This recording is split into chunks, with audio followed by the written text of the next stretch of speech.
Good hairy man on the inside. We are redoing our Scandi video. There's Scandi Sharpening in some of the other 3 videos, but we did not have a pure Scandi grind sharpening video, so that is happening today. Here's our guinea pig GNS Scandi grind. This is in 01. An excellent steel for resharpening in the field or in the shop because it's freezing cold out, whatever you're going to do. We're going to go over some things we get a bunch of questions on: how to do it in the field, how to do it in the shop a little bit. I know some of you guys have a shop at home of sorts. The micro bevel, we will explain that because that comes up. And a couple other little things, a couple other little tricks and tips. Now, everything I'm going to tell you in this video, take with a grain of salt. Your mileage may vary. Everybody and their brother sharpens their knives. This is just some of the things we have learned over the years and has worked well for us. So we're going to use this, similar to other videos. We're going to use this.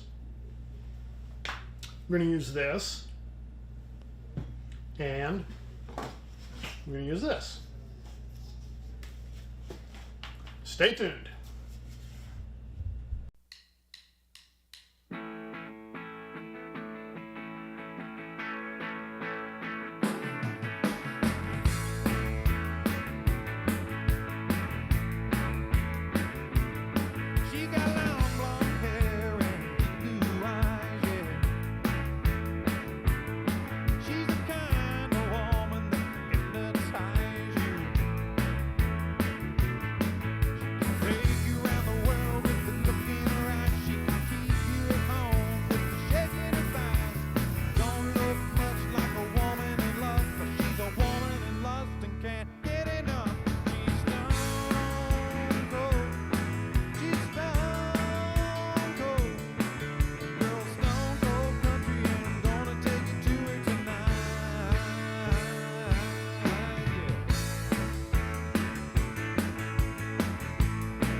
Dallas on a hot and sultry night. We hit the stage like we always did, and we tried to get it right. Across the room in the darkness, we spotted an old friend. Beard, long hair, and tattoos, just taking the music in. Well, I've seen him pack the barroom, arenas and concert halls. Today's new country DJs don't play him much at all. Where legends can't be born, they have to be made. I know someday I'm gonna see his name in the Outlaw Hall of Fame. And he said, I've been a rhinestone cowboy, I've taken a ride or two, been called a long-haired redneck boy, but I still ain't through.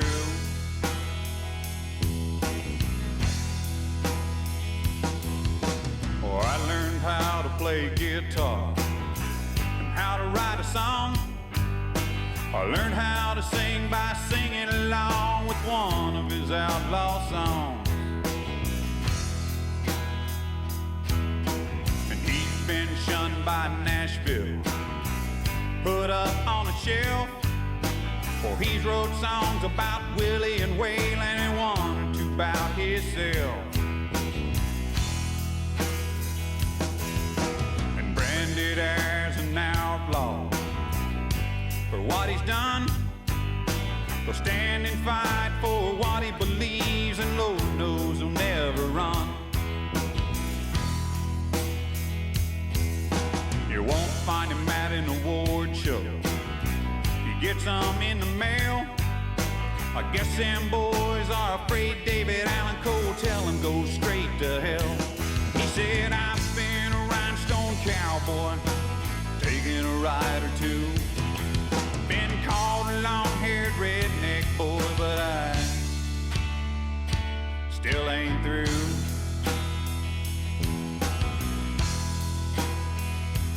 He said, I've been a rhinestone cowboy, taking a ride or two, been called a long-haired redneck boy, but I still ain't through.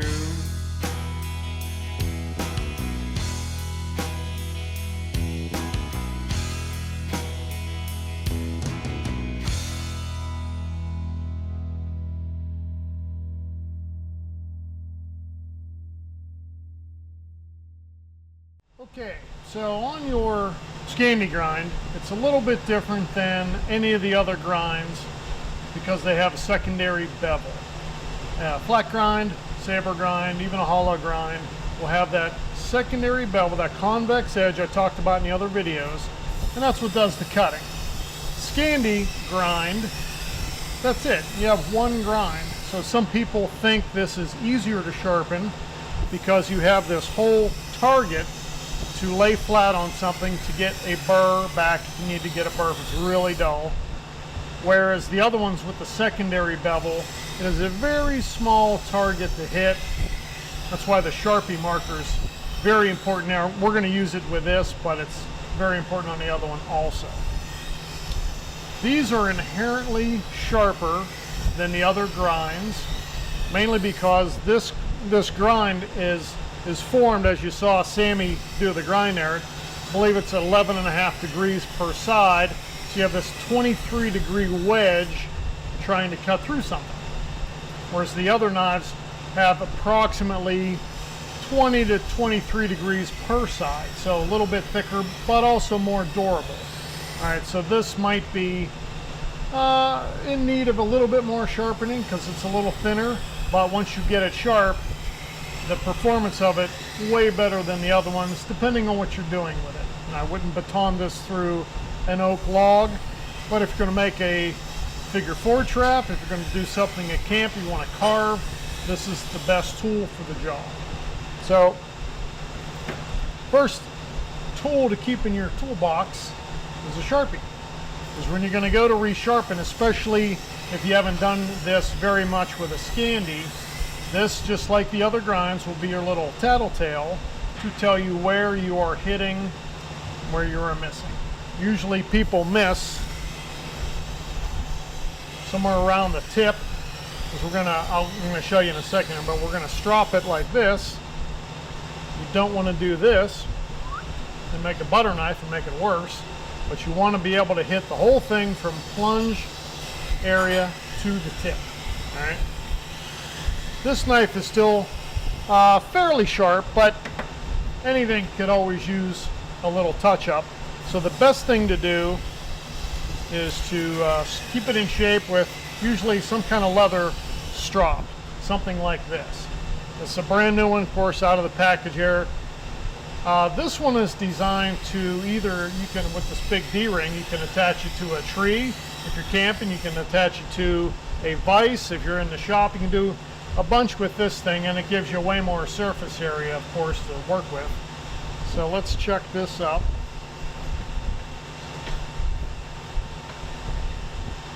I'll show you an advantage and disadvantage of this. versus something like the strop bat. We have a bat that has leather on 4 sides. That works fantastic because this will not move when it's the strop bat. So this one you have to be careful that you hold this. Am I still with you, Mikey? Okay. But you got to hold it pretty tight because you don't want it to move a lot when you're stropping. So let's get the Sharpie on there. Ideally, you don't have to Sharpie the whole thing, but since it's the Scandi grind, that's the gist of it. The whole thing is sharp. So we'll get some Sharpie in here on both sides. Just be careful when you're doing it. Don't cut the end off your Sharpie. Don't cut the end off your finger. Make sure you get the tip good, because like I said, people miss the tip. All right. So you can see there that coming through. You can see we got Sharpie mark on both sides. Okay. Now whether you start just like the other grinds, a lot of this carries over the other grinds, so you hear me say that a lot. Whether you start at the plunge line or the tip, doesn't matter. I prefer starting back here at the plunge line for doing this kind of stuff. So pull this tight and start back here. And ideally you want to just feel it a little bit. You'll feel when the knife is flat on there, and then you'll feel when you're on the bevel. You don't want to go too far, you'll make a butter knife out of it. Just want to find that happy medium, or when you're right on the Scandi grind. And make a couple passes. And don't do this, don't lift, don't get crazy at the end. All right, now you saw I made 2 passes. And we'll take the Sharpie marker off, of course, and tell you where you're hitting. So right here on the curve, and getting it pretty good on the flat. Need to get that a little bit more, and some on the tip there.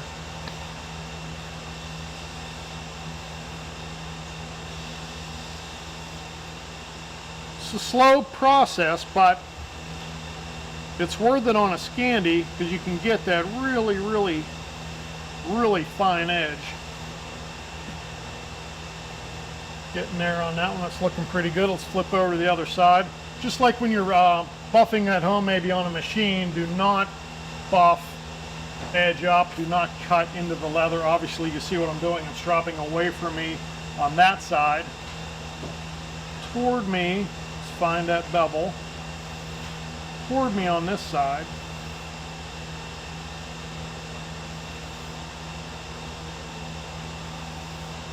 Now this being a brand new strop, the compound is really good and fresh on here, so it's going to work pretty good. There was a few passes on there. Now you can see where that's hitting, that's hitting the edge, which is ideally where we want it, and missing a little bit in the middle and then getting at the top of that. That's because there is a little bit of flex to this. So if you find that, you can try this. Lay this thing flat on a hard surface and go that way. Let's find our bevel angle right there. 2, 3.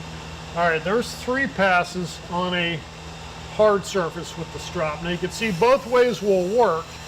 You know, if you're out in the woods, of course, unless you can find a fairly flat log that, you know, you'd have to suspend it from something, but that works better on a hard, flat surface. So we have the edge of it sharp. So, all right, got some testing paper here. Like I mentioned to the folks when we do our knife classes, whatever you use to check the edge of your knife, try to be consistent. Always use the same thing. All right, don't use Arm Hair on Monday, Hot Rod Magazine on Tuesday, and a newspaper on Wednesday. You'll never get the feel to see if your edge is good. Always use the same thing. So we usually use this catalog paper. It's about 3/1000 thick. It's very thin. This is cutting quite nice. Good stuff. And even the tip has even stayed pretty pointy. Sometimes when you're stropping, you might hit the tip and knock this point off here. The best thing to do to get that back in the field is if you can find a very flat stone. Let's say this was my stone. You don't want to drag it this way. Don't dig into it. To try and get that tip back, you want this to be able to still pierce into something, not just cut. So that's one way to keep it. That would be what you want to do, like on a daily basis. If you're going to carry a Scandi grind as your daily driver knife, you might want to strop it every day, every other day. It depends on what you're cutting. You know, if it's your sandwich at lunch and some paracord, it'll need less work, of course. But if you're cutting, if you're in the woods and you're actually working with a thing, you might need to touch it a little bit more. Hard to say. You'd have to get a feel for that. And this might be a little tough to carry with you all the time. I have found these little guys at the hardware store. This is always in my pocket, not just for sharpening, but that is one of its duties. So this little bugger here works really good. The mini Sharpie or whatever it's called, I'm not sure. Okay, so now we have this well-maintained Scandi grind. So now let's say we have used it a bunch and we need a burr. That's a whole nother thing. If you have gotten this thing so dull that you have to get a burr back, now it's going to take a little bit of work. And then after you get your burr, you know, then you got to strop it. So let's see here. Let's take a couple swipes on this vise. Don't show Sammy I'm doing this to his Scandi. Okay.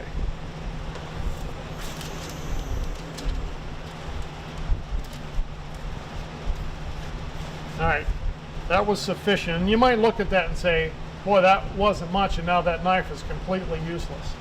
You could still do some things with this in the field. Don't worry about that. But like I said, the Scandi grind is very thin. It's more fragile than a standard grind. That's why other grind, you know, horses for courses, other grinds and sharpened edges are better for other things. So, Sharpie marker. This next little maneuver is going to be on the bottom of the coffee cup. So I know that this knife is dull. So I'm going to paint the edge pretty good, and I'll go up into the Scandi grind a little bit. Don't forget that if you are in the field, let's say, and you're camping and you want your knife sharp again, you know, there are certain levels of sharp. And do not expect any Scandi grind knife to be as polished or nice as it was the day you got it, because as soon as you start sharpening it and touching it on a stone, it's going to get scratched. So just know that ahead of time. It's not going to be as pretty.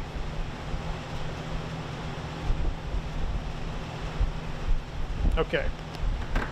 And if you, we're going to do this on the coffee cup. If you tend to lift the edge of it,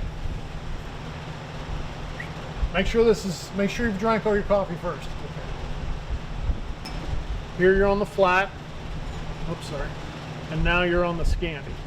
You see the gap there at the spine now? Flat on the grind. Okay. That's what you're shooting for. Similar to the strop. You don't want to lift and because you'll really run this thing over. Want to try and stay as consistent as you can.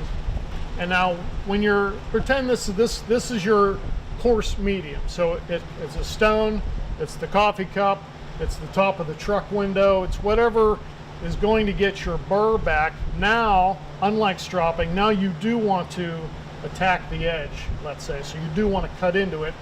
You're going to remove a little bit of metal, very little, but that's how you get the burr. So there's my Scandi.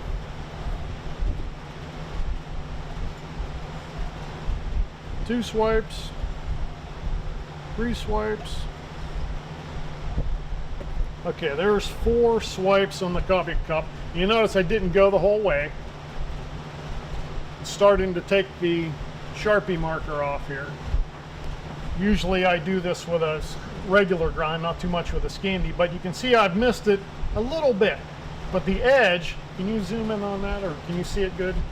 The very edge, the Sharpie is removed. All right, you see that? Okay.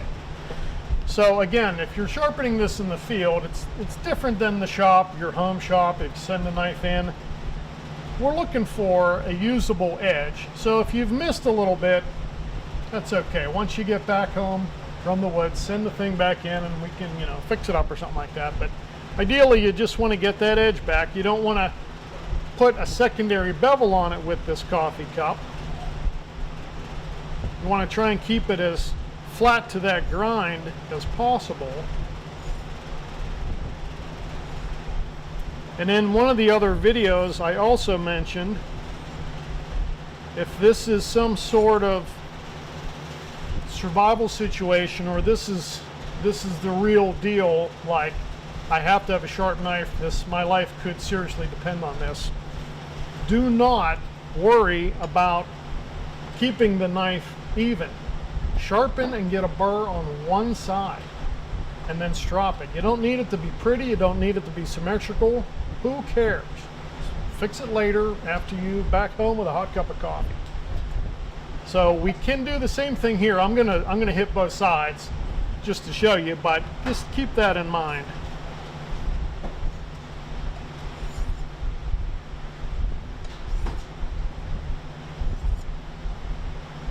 Okay. Getting a little better. You see that? Okay. Now, as you see, and I've only done one side. So if I have a burr, this side, the steel should start feeling like this, okay? So this is how you check for the burr if you can't see it real well. When you sharpen on a machine, it forms a little white line. That's your fragmented metal. It's very easy to see. When you're doing it by hand and it's slow, not as easy to see. So this is how you check it, and don't cut your fingers, right? Take these 3 fingers and don't do this. Do this and pluck it. Pluck the edge.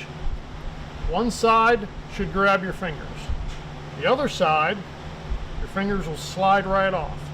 All right, that's how you can feel if you have that burr. So doing that now, there's a little bit of it starting, but needs more work. You will know that this coffee cup, or whatever you're using, a sharpening rod or your truck window or whatever, you'll know it's working. Let me show you in a second here. Because you're going to start getting black deposits on this on this part of the ceramic. This is part of the reason that this works in a pinch, because the whole thing is glazed. When it goes in the kiln, it sits like that. This is not glazed, it's very abrasive. So you'll see the metal starting to deposit in the ceramic. You'll notice I'm kind of doing half the knife, the back half, and then the front half. That's okay. Okay, now I'll hit the other side. There's our flat. There's our Scandi.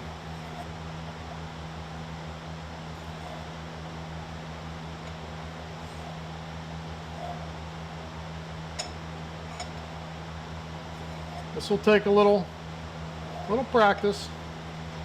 Now, if you're doing this, let's say with a ceramic rod, you can hold the knife and move the rod, and you'll be able to adjust it as you do it. You know, here's my rod. You can feel that on the Scandi grind and draw that on there. Take it away.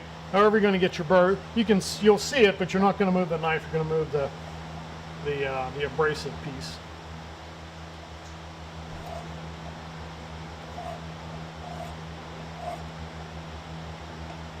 This is harder on the other side, for me anyway.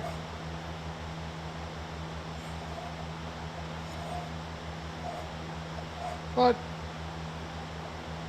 I'm not getting as much of the flat, but I am getting the edge. still check it. Make sure you're trying your best to hit the flat portion.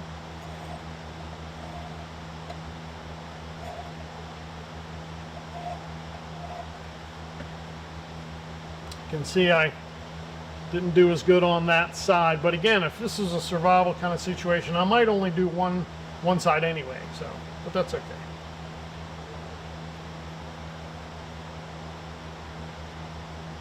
This is starting to get a little bit of a burr to it. This is not a fast process. Of course, practice makes perfect. You get this practiced up a good bit, it will go faster. Ideally, you shouldn't let it get this dull. You should try and strop it and keep it sharp just with the leather, but this is extreme. We're trying to cut our vice jaw in half a little bit there.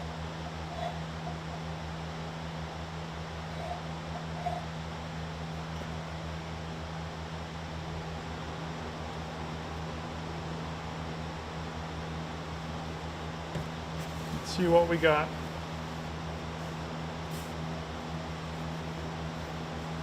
Try and keep it right on the edge of whatever your hard back surface is.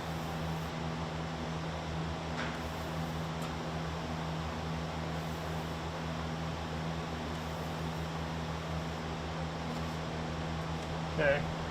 I know I'm doing good with the strop because I've cleaned all the Sharpie off of there. Find your flat, find your Scandi edge, go from there.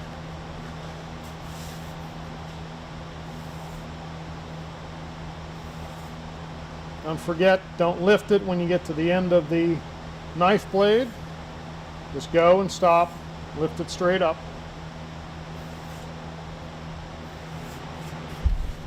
Okay. See how I'm missing the tip just a little bit there. It happens. More practice.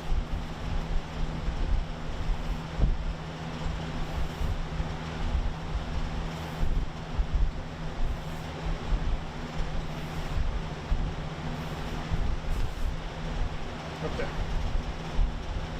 Looks pretty good. But to be a serviceable edge, this might not cut paper like it, oh okay, I take that back. It might not cut paper like it did when it was brand new or I only stropped it, but this would be, after what we did here, more than serviceable in the field, cutting wood, tent stake, a weapon, whatever you might have to do with it. So now we can stop here. You can continue stropping, and you can strop it for an hour. As long as you don't lift it and make it worse, you can strop it till it will split frog hairs. I mean, you got an hour before the helicopter comes and gets you. Keep stropping your knife, you never know what happens. Make sure that the tip is still good. This one is. And that process I said for doing the tip, depending on what knife you have, we sharpen the spine on all of ours. This is a new blank, so it's not, but if that's getting dull, because you should save that part and try some cutting duties with that, not just the blade.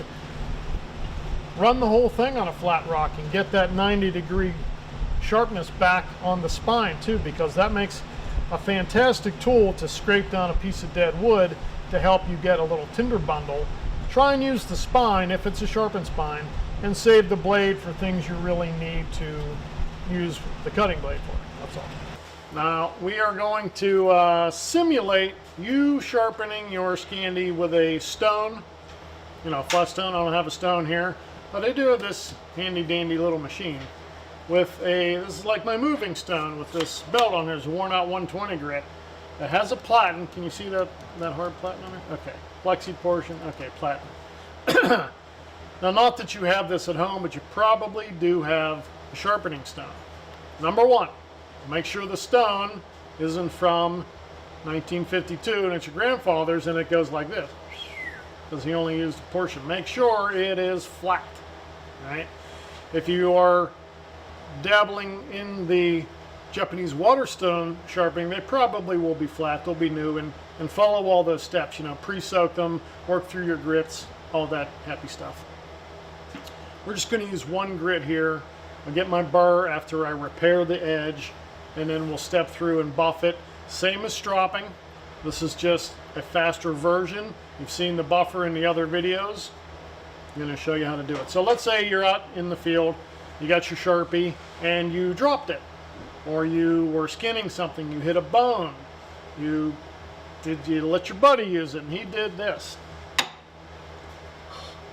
Pains me to do that, but so you can probably see that's not a chip out of it, but that's definitely not cutting paper, and that's a, I don't think you'd pick that up, but it is flat now on that portion. Can you see that at all? It might be a little hard to see. Maybe ding. Okay, maybe if we do that for you. Now it's for sure. It will still cut here and here. This portion here ain't gonna be worth crap. Okay, so I got the machine slowed down pretty good. I don't need to go fast. And this machine comes around this way, as you can see, so I'm gonna lay the edge on here like this. But before I do that, similar to the strop when you're or the coffee cup, you want to find your flat. And then now here's your bevel, here's your Scandi grind. So kind of your flat and the grind. So kind of get that little muscle memory there in your head a few times. To the plunge line, to the tip.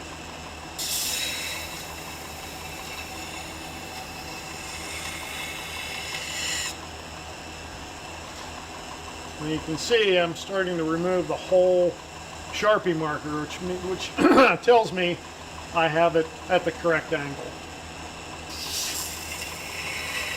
Okay, you'll know that you'll know you're not on the Scandi, the complete Scandi bevel, because the noise is going to change. It's going to get quieter when you're on the Scandi. See if you can listen to this and pick it up. Scandi, not the Scandi. Back to the Scandi. Can you hear that difference? Okay. Now you'll see on that one little part right there, looks like I grounded a hair high. Did that to make the noise. Okay.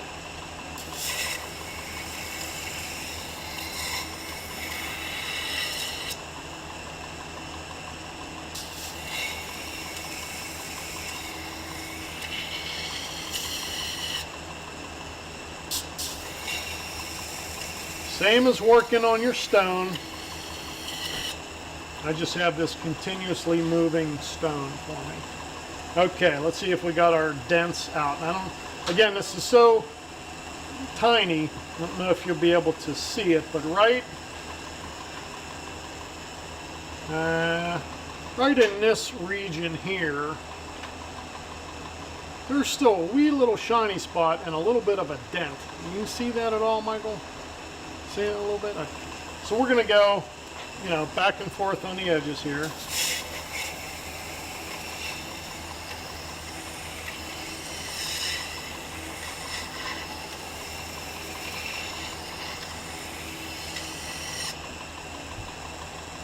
Okay. almost out of there.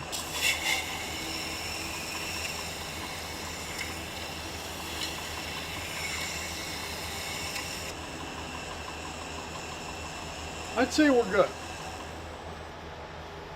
Now, since I was doing both sides, and I'm not sure which side my burr is on, it's on this side. Okay. Now we're going to go to, you could strop it on the leather. I'm going to show you how we do it on the buffer. So now that we have our burr from our stone or our machine, however you're going to do it, we're now going to power strop it. And this wheel comes around this way. So I'm going to hold the edge down. We never want to strop like this, same as the leather. This is not leather, this is felt. This is a wheel from, I think we get these from a company called Durafelt. They make 4 different hardnesses. This is the one they call hard. Works the best with all the steels that we use here in the shop. They come in a bunch of different arbor sizes, so get whatever fits your machine. You don't have to use any compound or rouge with this wheel, but we do because it makes it go faster. So you'll see when I take one pass with the rouge and it disappears on each side. In my mind, that's making a finer grit. So let's say we start with, and I don't know these numbers for sure, don't hold me to it, but with the grit it's 1,000 grit. And then once I take a pass and I'm down to the felt, now it's 2,000 or 3,000 grit. So I make sure that I make one pass with and without on each side of the knife.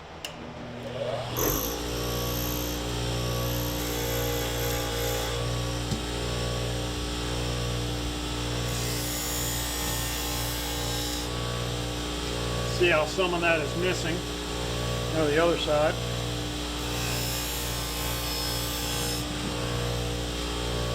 You can see the line in the middle because I've done one side and I'm pulling up and toward me with my left hand on this side. I'm going to do it again.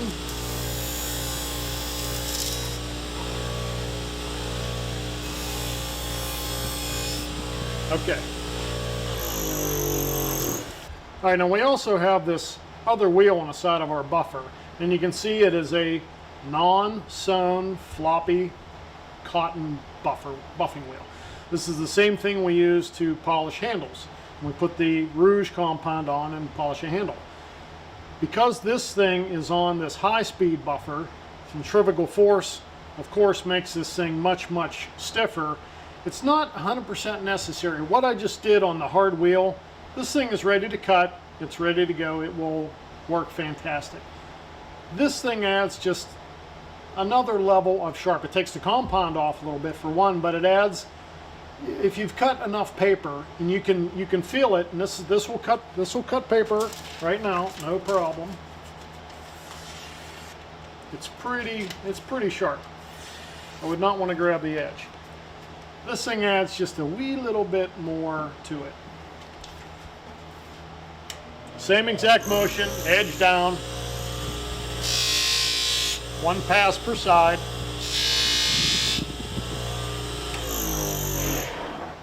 Okay. Now this is going to be hard to pick up on video, I know, but you might be able to hear the difference. I can surely feel the difference. Anyone who says 01 tool steel is not good anymore should feel this knife, because this works fantastic. You might need to sharpen it a little bit more often than some of the hot rod steels, but the idea here is that you can sharpen it. I'd much rather have an 01, 1095, 1075 knife in the field to have to resharpen, especially if I'm doing it by hand with a rock out of the crick and the leather belt I have on or the spine of my sheath, than CPM 154, Magna Cut. That's going to be harder. Everything I've shown you today will work for sure with any steel. The time involved is going to go up exponentially. So, like I said, some of the carbon steels, 01, 1095, 1075 are going to work the best for field sharpening just because it's not as hard. You just have to do it a little bit more. So this even still has a real nice tip on it. Usually we hit this last machine and I touch that tip on there. But this is, that's just one piece. This is seriously sharp. You can go both directions with it.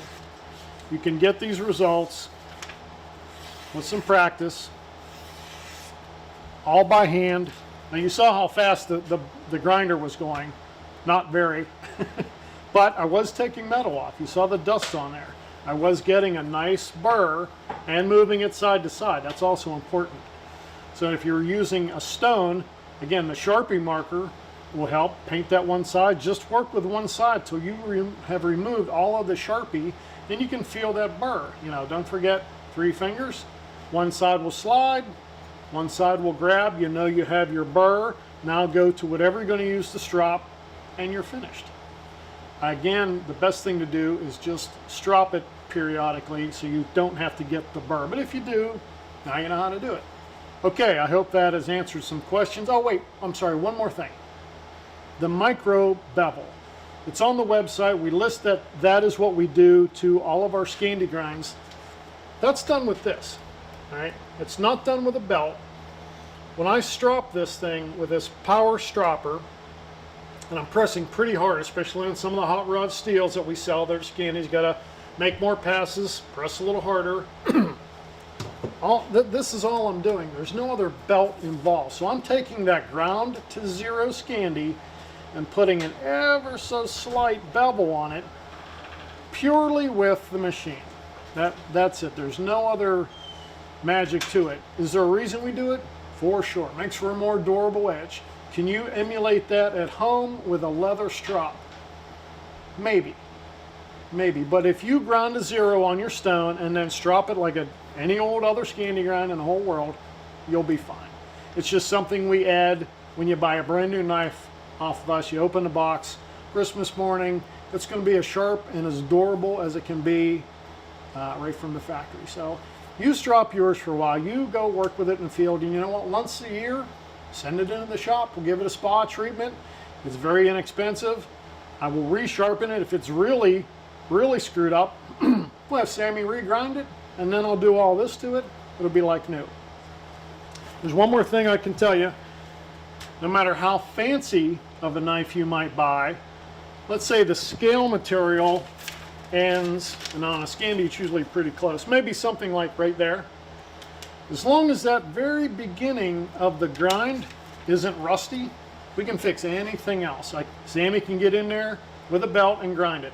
I can obviously get to it with the machine. So don't worry about using that knife. It's what it's for. We've got a lifetime guarantee on these. We can repair it, have fun with it, use the crap out of it, sharpen it, send it back once a year. Okay, I'll answer all your questions now. Shoot her down on the inside. See you later.